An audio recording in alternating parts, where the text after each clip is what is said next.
నాయకులు హరీష్ రావు గారు చాలా పసలేని రసం లేని మాటలు మాట్లాడారు. వాస్తవాలకు దూరంగా మాట్లాడుతా ఉన్నారు. ప్రాజెక్ట్ లేదో మేమే కట్టాము ఎలగబెట్టామనే మాట చెప్తా ఉన్నారు. అసలు హరీష్ రావు గారు ఫస్ట్ మీకు అడిగితే బురద కడుక్కోండి.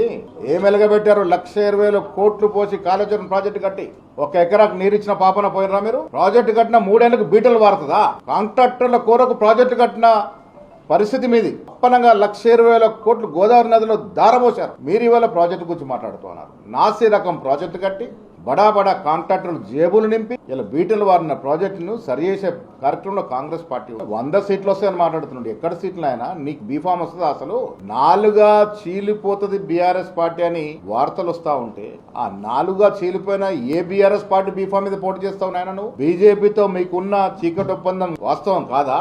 సాక్షాత్తు మీ నాయకురాలు కవితనే చెప్తా ఉంది కదా, బీజేపీతో మా పార్టీలో చాలా మంది నాయకులకి సంబంధాలు ఉన్నాయని. అసలు బీజేపీలో సీట్ల పంపకం కూడా కేసీఆర్ సూచనల మేరకే జరిగిందని రాజాసింగ్ చెప్తా ఉన్నాడు కదా. వాటికి జవాబు చెప్పే చేత కాదు మీరు. కవిత వేసిన ప్రశ్నలకి జవాబు చెప్పండి మీరు. అప్పుడు మాకు క్లారిటీ వస్తుంది. కేసీఆర్ కి కిషన్ రెడ్డికి ఉన్న మైత్రి ప్రజలకు తెలియందా?